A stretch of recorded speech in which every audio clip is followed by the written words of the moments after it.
Maayong adlaw totoo mga inday, panibagong pag-asa, panibagong pagsasama. O bali sa video na ito, pupunta na naman tayo ulit doon sa bukid namin. O siguro mga halos isang buwan na akong hindi nakakapunta dito dahil bawat weekends, hindi kami nakakauwi dahil marami kaming inaatupag sa aming mga organization. Bauti, alam ko yang pati kayo ay nahihidlaw na din sa mga content natin na bukid moments blahaw. Abuti na lang gani nagkaroon ako ng opportunity dito na makakapunta ulit sa bukid namin. Dahil noong linggo ng hapon, totoo mga inday, noong umuwi bla kami galing sa Tuyong Kawayan, noong pagkatapos ng program namin na nagpakain kami ng mga kabataan, masyado pa akong maaga na nakaabot dito sa aming bahay. Ang gagawin natin, magpapabukid na naman tayo ngayon dahil mag-i-spray kami ng talong doon para si Papa hindi na magbubuhat ng mga sprayer na ang bubugat. Pagdating ko gani dito sa bahay, totoo mga indayo, baw si GL at tulugan na gani sa kakahintay sa akin dito ho.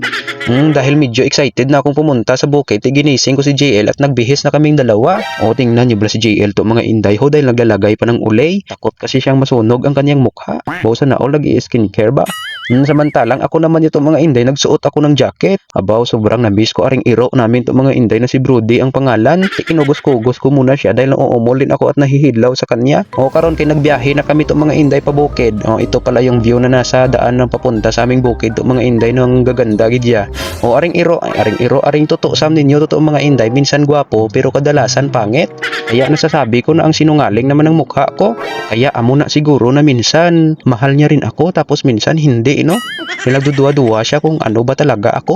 Pagdating pala namin dito, to mga inday, ay dito na kami nagdaan sa may tutubuhan ng tito namin. Tapos to mga inday, yung dating efficacent company namin dito, na dito nagpapahulom ang mga haniban sugar plum, mamiyam-piyam-piyam ko, ay nagbabagtik na sila iya. Oh, bali lahat ng mga sapa namin dito ay wala ng tubig to mga inday. Baw sobrang init kasi dito sa amin. Dahil hindi pa gani nag-uulan. Kahit na dabo-dabo gani dito. Yung manipis na ulan bla to mga inday bago magdadamo lang ulan. Oo, dabo-dabo yung tawag sa amin. Ambot kung anong tawag niyan sa Tagalog siguro. Basi dabi-dabi. Oo na. Kahit na dabi-dabi, wala dito yan nagtutupa sa amin dahil El Niño dito. Pagpunta ko dito mga inday sa aming kubo ay nandito ang aking bunsong kapatid na naglilinis siya gani ng mga kalaha kagaldiro dito ho. O sa di nakakaalam pala, 8 pala kaming magkakapatid totoo mga inday. Yung iba kasi nasa trabaho pa kaya hindi ko sila nadadala sa aking video. O ginawa na rin pala ni Papa dito ng mga upuan sa Vermi House namin to mga inday dahil pupunta man sana dito yung mga grupo ng kababaihan ng church namin kaso hindi natuloy dahil bigla silang nagsasako. Ang bibisi na nila agad. Sa tagal na hindi na nag-uulan dito to mga inday ay nalalanta na yung mga dahon ng mga damo dito. O tingnan nyo bala.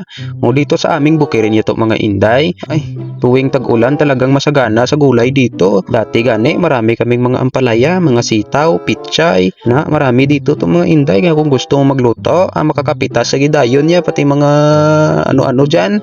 Pero ngayong tag-init, medyo mahirap na ganyan magtanim to mga inday dahil walang tubig. Kung aring istaka namin to mga inday na dinagdagan namin ng tubig noong previous vlog ko, dating kulay Milo everyday ay ngayon nag-efficacent company na siya. Nandito na natin isasalin yung efficacent namin to mga inday. Paubos na rin yung tubig namin dito dahil hindi na ito nagsusupply.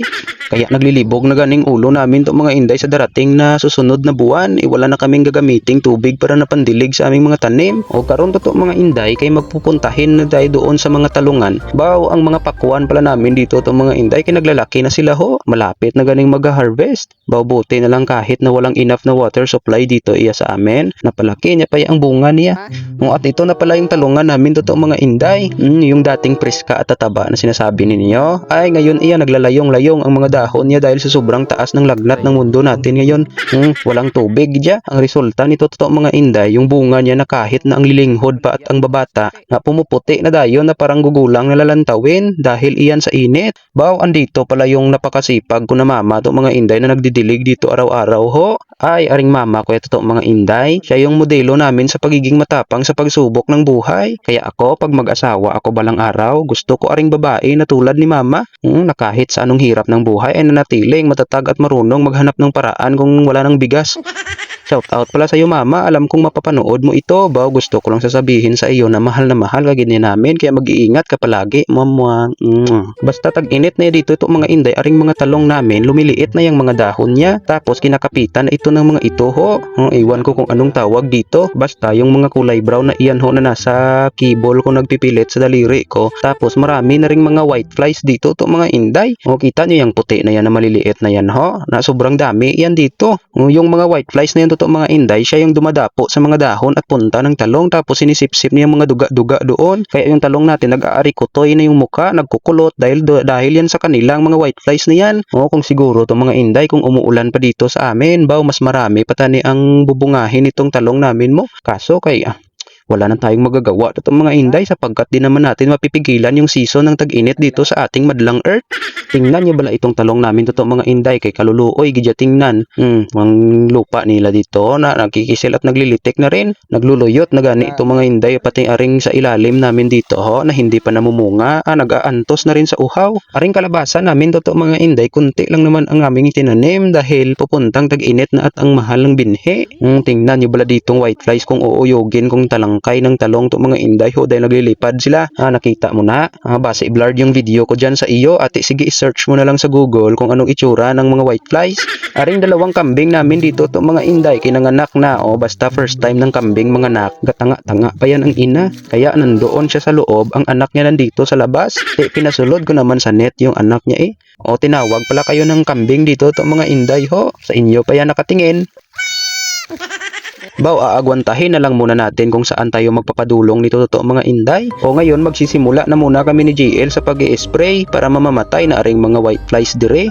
Para hindi na din uulurin yung aming mga talong. Baw, dito ko na ganito mga inday ginkarga ang sprayer ho. Tapos pinutos ko yan yung damit yung ulo ko dahil mabaho ang insecticide. Baw, aring pag-i-spray namin to mga inday, 5 kanapsak ito lahat. Kung kalagitnaan ng linggo si Papa lang mag-isa ang nag-i-spray dito kung kami ay nandoon sa paaralan. Kung makauwi naman kami to mga inday ni GL bawat weekend, kami naman ni GL aring nag-i-spray. Tingnan nyo bala yung mga white flies dito to mga inday kapag nag-i-spray ako ho. Gatalang-talang gidang kanilang mga kalag, gasala-sala sila kung saan sila pupunta.